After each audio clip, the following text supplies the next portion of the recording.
ଏଠି ତ ଖୁସି ବାପା ଗାଡ଼ି ଧୋଉଛନ୍ତି ଦେଖନ୍ତୁ ମାନେ ଖୁସି ବାପା ଏପଟେ ଗାଡ଼ି ଧୋଉଛନ୍ତି ଆଉ ସେପଟେ ଯେଉଁ ଭଳିଆ ବର୍ଷା କାଚୁଛି ଆଜି ତ ମୁଁ କେତେ ସାରା କପଡ଼ା ଫପଡ଼ା ବୁତରେଇ ଦେଇଛି ସଫା କରିବି ବୋଲି ଆଉ ଏପଟେ ଦେଖନ୍ତୁ କେତେ ଜୋରେ ମାନେ ବର୍ଷା ଆସିଲା ବର୍ଷା ହେବାର କୌଣସି ବି ସମ୍ଭାବନା ନଥିଲା ହେଲେ ଦେଖନ୍ତୁ ମାନେ ହଠାତ୍ ବର୍ଷାଟା କେଉଁଠି ଥିଲା କେଜାଣି ପୁରା ଢାଳି ଦେଇଗଲା ପୁରା ବର୍ଷା ଆଉ ଏପଟେ ଖୁସି ବାପା ବି ଓଦା ହେଇଗଲେ ତ ସେଇ ଭିତରେ ଲାଇନ୍ ପଳେଇ ଯାଇଥିଲା ନା ସାଙ୍ଗମାନେ ମୁଁ ଭାବିଲି କାଳେ ପାଣି ସରିଯିବ ଆସିକି ଗାଧୋଇ ପାଧେଇ ଦେଲି ଆଉ ଗାଧୋଇକି ଠାକୁର ପୂଜା ବି କରିଦେଲି ତାପରେ ଖୁସି ବାପା ଏପଟେ ବି ଗାଧୋଇକି ପଳେଇ ଆସିଥିଲି ମୁଁ ଠାକୁର ପୂଜା କଲା ବେଳକୁ ଏପଟେ ମୁଁ ଭାତ ବସାଇଦେଲି ସେପଟେ ଖୁସି ବାପା ଅଣ୍ଡା ଭୁଜିଆ କରୁଛନ୍ତି ଯେହେତୁ ଆଜି ନା ପଖାଳ ବହୁତ ଗୁଡ଼ାଏ ଥିଲା ନା ତ ଭାବିଲୁ ପଖାଳ ଖାଇଦେବୁ ଆଉ ମୁଁ ତ ପଖାଳ ଖାଇକି ରହିଯିବି ଆଉ ଖୁସି ପାଇଁ ଡାଲି ଯେଉଁ କରିବି ଖୁସି ଆଉ ତା ବାପା ଦୁଇ ଜଣ ପୁଣି ଦ୍ୱିପହରେ ଖାଇଦେବେ ଏବେ ତ ଟାଇମ୍ 11:30 ଟାଇମ୍ ହେଇଯାଇଲାଣି ଆମେ ପଖାଳ ଖାଇଲା ବେଳକୁ ଆଉ ସକାଳୁ ଜମାରୁ କିଛି ବି ଖାଇନଥିଲି ଖାଲି ଖୁସି ମାକୁ ଛତୁଆ ଖୋଇଦେଇଥିଲି ଆଉ ଖୁସି ବାପା ତ ଗାଡ଼ି ଧୋଇବାରେ ପୁରା ବ୍ୟସ୍ତ ଥିଲେ ଆଉ ସେ ଗାଡ଼ି ଧୋଇବ ମାନେ ତାଙ୍କୁ ଘଣ୍ଟାଟେ ନିହାତି ଦରକାର ତ ସେ ସେପଟେ କାମ କରୁଥିଲେ ତାଙ୍କର ମୁଁ ମୋର ଏପଟେ ଘର ଦ୍ୱାର ସଫାସୁତୁରା କରୁଥିଲି ତ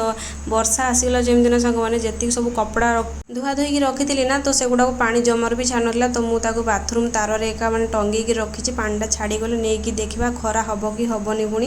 ସାଙ୍ଗମାନେ ସକାଳେ ତ ଦେଖେଇଥିଲି କେତେ ଜୋରେ ପୁରା ବର୍ଷା ହେଉଥିଲା ଏବେ ଦେଖନ୍ତୁ କେତେ ଜୋରେ ଖରା ଯେତିକି ଜୋରେ ବର୍ଷା ହେଇଥିଲା ସେତିକି ଜୋରେ ଖରା ବି ହେଉଛି ଆଉ ସକାଳେ ଯେଉଁ କପଡ଼ା ଫପଡ଼ା ସଫା କରାଯାଇଥିଲା ଏବେ ସବୁ ଆଣିକି ଶୁଖା ହେଉଛି ଦେଖନ୍ତୁ ଖୁସି ବାପା ଶୁଖାଉଛନ୍ତି ଏ ହେ ପାପ ଛୋଟ ଆଣିଲି ରେ ତଳକୁ ଯିବା ପାଇଁ ମୋତେ ଠକ ଲାଗୁଛି ଦି ମହଲା ଛାତକୁ ଉଠିକି ଆଇଲା ବେଳକୁ ସାଙ୍ଗମାନେ ଜାଣିପାରୁଥିବ କେମିତି ଲାଗୁଛି ତାପରେ ସକାଳେ ଯେତେ ଜୋରେ କାଚିଥିଲା ବର୍ଷା ସେତିକି ଜୋରେ ଖରା ହେଉଛି କ'ଣ କ'ଣ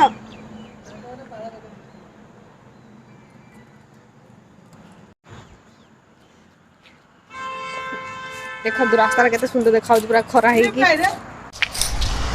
କ୍ଲିପ୍ ଆଣି ନେଇ କ୍ଲିପ୍ ତଳେ ଅଛି ଦେଖ ହଉ ବହୁତ ଜୋରେ ଦେଖନ୍ତୁ ଖରା ହେଇଛି ଯେତିକି ଜୋରେ ବର୍ଷା କାଚିଥିଲା ତା ଦ୍ୱିଗୁଣା ଖରା କାଚିଦେଲା ଏବେ ଜାଣିଛ ନା ଏଇଠି ଠିଆ ହେଲେ କେଶରିଆ ଢାବା ଦେଖାଯାଉଛି ସେଇଠି ଦେଖ ଦେଖେଇଥିଲି ତମକୁ ଟିକେ ଆଉ ତ ଆମର ତ ଖିଆପିଆ ସାଙ୍ଗମାନେ ପଖାଳ ସରିଯାଇଛି ଆଉ ଦ୍ୱିପହରେ କିଛି ଖାଇବାର ନାହିଁ ଖୁସି ହେବା ବାପା ଡାଲି ଆଉ ଭାତ ଖାଇବେ ଅଣ୍ଡା ଆମ୍ଲେଟ୍ କରି ପଖାଳ ମୁଁ ତ ଆଉ ଖାଇବିନି ତ ଚାଲନ୍ତୁ ବ୍ଲଗଟାକୁ କଣ୍ଟିନ୍ୟୁ କରିବା ଦିନ ହାଏ କର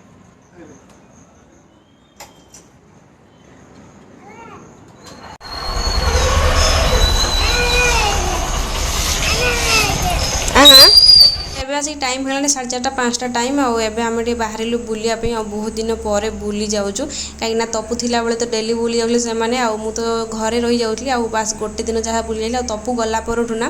ଜମାରୁ ବୁଲାବୁଲି କିଛି ବି ହେଇନଥିଲା ଘରୁ କୁଆଡ଼େ ବି ଆମେ ମା ଝିଅ ଯାଇନଥିଲୁ ମା ଝିଅ ନାହିଁ ମୁଁ ଜଣେ ଯାଇନଥିଲି ମୋ ଝିଅ ତ ଡେଲି ତାର ବୁଲି ଯାଉଥିଲା ବାଇକ୍ରେ ତା ବାପାଙ୍କ ସାଙ୍ଗରେ କମ୍ପାନୀ ଆଡ଼େ ତ ଆଜି ଖୁସି ବାପା ଯେହେତୁ ରବିବାର ଥିଲା ନା ତ କହିଲେ ଚାଲ ମୁଁ ଟିକେ ବୁଲି ଆଣିବି ତୁମକୁ ତ ଟିକେ ଖୁସି ମାକୁ ଦେଖନ୍ତୁ ଟ୍ରେନ୍ ଦେଖିଲା ମାନେ ସେ ବହୁତ ଖୁସି ହେଇଯାଉ ଏଠି ହାଏ ହାଏ କରୁଛି ତ ଖୁସି ବାପା କହିଲେ କି ଚାଲ ଆଜି ମୁଁ ତୁମକୁ ଲସି ପିଇକି ଆଣିବି ତ ଆଗରୁ ନା ସାଙ୍ଗମାନେ ଯେତେବେଳେ ଏଇ ଲସି ଦୋକାନକୁ ଆମେ ଆସୁଥିଲୁ ତ ବହୁତ ଟେଷ୍ଟି ଲସି ମିଳୁଥିଲା ତ ଏବେ ନା କାହିଁକି ଜାଣି ପୁରା ପାଣିଆ ପାଣିଆ ଲସି ଗୁଡ଼ାକ ଦେଉଛନ୍ତି ଆଉ ଫାଲୁଦା ତ ଆପଣମାନେ ଜମାରୁ ମାନେ ଖାଇ ବି ପାରିବେନି ଆଉ କାଜୁ ତ ଆପଣମାନେ କହିବେ କି କେତେ ବେକାରିଆ ସବୁ ଖାଲି ପାଣି ଆଉ କାଜୁ କିଛି ବି ନାହିଁ ମୁଁ ଖୁସି ବାପାଙ୍କୁ କହୁଥିଲି କି ଥାଉ ଏଠି ପିଇବାନି ତ ଖୁସି ବାପା କହିଲେ କାଳେ ଆଜି ଭଲ ଲାଗିବ ତ ସେଥିପାଇଁ ଗଲୁ ତ ଆଜି ବହୁତ ବେକାର ଲାଗିଲା ଖାଲି ଖାଇବା କଥା ବୋଲି ଟିକେ ଖାଇଦେଇକି ପଳେଇ ଆଇଲୁ ଆଉ ଟିକେ ଖୁସି ବାପାଙ୍କୁ ଫାଷ୍ଟ ମୁଁ ଫାଲୁଦା ଦେଲି ଖାଇବା ପାଇଁ ଆଉ ସେ କହିଲେ କି ନା ମୁଁ କାଜୁ ଜୁସ୍ ପିଇବି ମୋତେ ବି ଜମା ଫାଲୁଦା ପସନ୍ଦ ନାହିଁ ଆଉ କାଜୁ ଜୁସ୍ ପିଇବା ପାଇଁ କହୁଥିଲି ଖୁସି ବାପା କହିଲେ କି ନାଇଁ ଗୋଟେ ଫାଲୁଦା ଖାଇଦିଅ ତ ତାଙ୍କ ପସନ୍ଦର ଗୋଟେ ଫାଲୁଦା ଖାଇଦେଲି ଏଇଠି ହେଲେ କିନ୍ତୁ ଜମାରୁ ପଛରେ ମୋତେ ଭଲ ଲାଗିଲାନି ତ ଲାଷ୍ଟରେ ପୁଣି ଥରେ ଗୋଟେ କାଜୁ ଜୁସ୍ ପିଇକି ପୁଣି ଘରକୁ ଫେରିଲା ବାଟରେ ଦେଖିଲି ଯେ ମାଛ ପଡ଼ିଥିଲା ତ ସେଇଠୁ ମାଛ କିଣିକି ବି ଆଣିଲୁ ଆଉ ଦେଖନ୍ତୁ ସାଙ୍ଗମାନେ ଆଉ କେତେ ବଡ଼ ବଡ଼ ମାଛ ଏଇଠି ଖେଳୁଛନ୍ତି ଆଉ ବଞ୍ଚିଲା ମାଛ ପୁରା ଆଉ ଏପଟେ ଦେଖନ୍ତୁ କେତେ ଛୋଟ ଛୋଟ ମାଛ ଅଛନ୍ତି ଏ ମାଛମାନଙ୍କର ନାଁ ତ ମୁଁ ଜାଣିନି ତ ଆଜି ଯେହେତୁ ରବିବାର ଅଛି ନା ତ ସକାଳେ ଯାହା ଟିକେ ଅଣ୍ଡା ଭୁଜିଆ ହେଇଥିଲା ଆଉ କିଛି ହେଇନଥିଲା ତ ଏବେ ଦେଖନ୍ତୁ ମାଛ ତରକାରୀ ଏପଟେ ଖୁସି ବାପା ବସେଇ ଦେଇଥିଲେ ଆଉ ଏପଟେ ମୁଁ ଏବେ ରୁଟି ଫୁଟି ସେକିବାରେ ଚାଲିଛି ଖୁସି ବାପା ସେପଟେ ରୁଟି ବେଲିବାରେ ଚାଲିଛନ୍ତି ଆକ୍ଚୁଆଲି ନା ମାନେ ଟାଇମ୍ ଓଭର ହେଇଯାଇଥିଲା ନା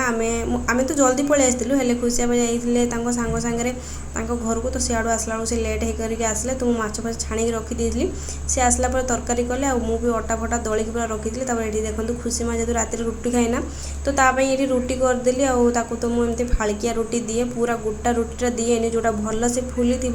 तो से फुला रुटीटा ही मुझे दिए अलग माने गोटा रुटीटा दिए कहीं छोट छुआटा ना गोटे पट साइड जो कंचा रुए ना रुटी तो से मुझे खाली फुला रुटीटा दे दिए आ गोटे पट साइड रखी दिए से सकाଳେ तेल मारिकी खाई दिए चाह सहित आए देखो आम रुटी करा तो सरीगला तापर ए खुशी माँ सेपट कह चलो जल्दी गाई को दे जल्दी गाई को दे तो से रुटी है माने सांग मैंने कह चलो आग हामा को दबा तापर जे जो कथबार्ता तो सांग मैंने ये रुटी फुटी कर सारिक जाई गाई को देके आसलु तापर आम खाई भी देलु तो सांग मैंने आज वीडियोटा ये रखु जदि वीडियो भल लगे तो सब्सक्राइब करदेवे।